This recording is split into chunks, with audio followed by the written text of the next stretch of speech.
All right, so I've got some oil heating up right here. I did make some waffles, and I'm going to do that one more time while that oil is heating up. So there's some waffles.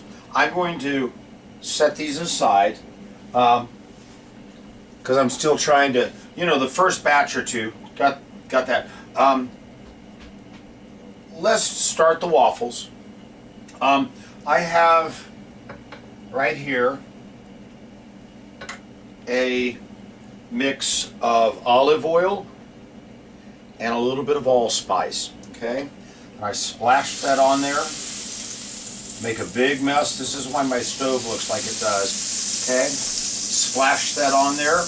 Okay, and oh, it smells so good. Now, I'm just figuring out what I have here again is that there's buttermilk and there's flour, so it's 1, 2, 1. So I'm doing 4 scoops because I want this to be full. Okay, I want this to be a good mix right here. Okay, and I'll turn that beeper off in a second. So I want to make sure that that's a full waffle. Okay, and that is kind of the important part of this, is to get how much goes into that right there. Okay, now I have kind of figured out that the kitchen timer should go for about 7 minutes. Okay, so 7 minutes. Now I'm going to set this aside. This is where I'm going to plate the mill right there. Also, I have a lot of other things. This is a small potato, and if it's got a bad spot on it, what do? You just cut that off and give it to the chickens. They love that. Okay, what do I have here? This is basically a French fry maker, but I'm looking to do something. I want, I guess you might call them home fries. So I'm cutting my potato as so. Okay, and I'm going to put this in the stainless steel slicer from, where is this thing? Sheffield, England. Okay. All right. This is a really nice slicer, and all I have to do is put my potato in there properly, like so.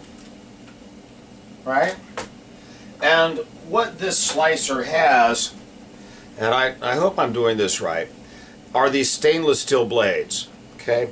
And then there's this, I don't know what you would call this, a press? Anyway, but the stainless steel blades, and then this pushes the potato through as such. Okay? So we're going to do one of those. I'm using a larger blade of the press here, so as I do that, you can do it however you want, but it gives me cubes like this.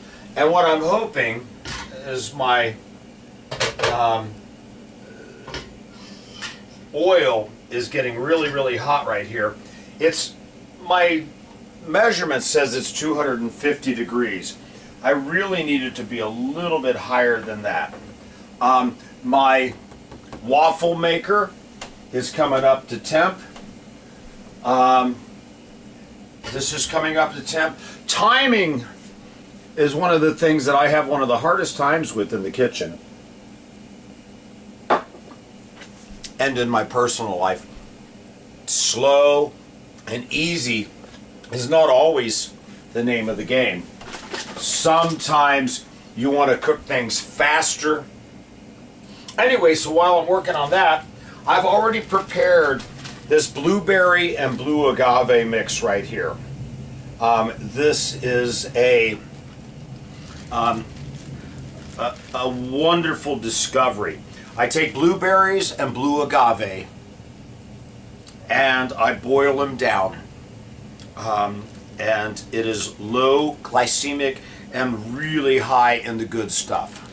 I would look up blueberries and blue agave.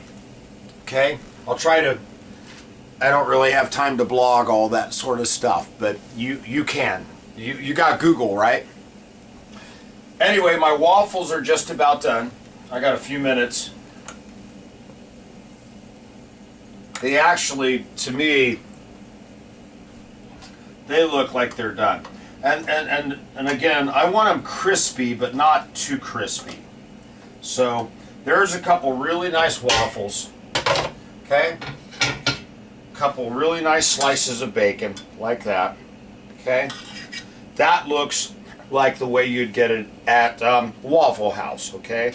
The bacon and all that. Now, I'm going to add to that, let me turn my waffle baker off, okay? But I'm going to add to that the potatoes. And, yeah, that oil could be just a little bit hotter, but I'm going to throw them in there. Now, at Waffle House, they do waffles and potatoes.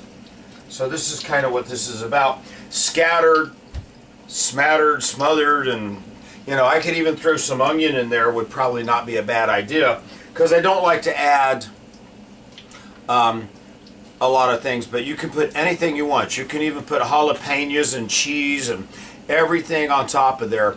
There's no, the way I'm making them right now, no salt, no nothing, okay? Anyway, I'll show you the final plated version in just a moment.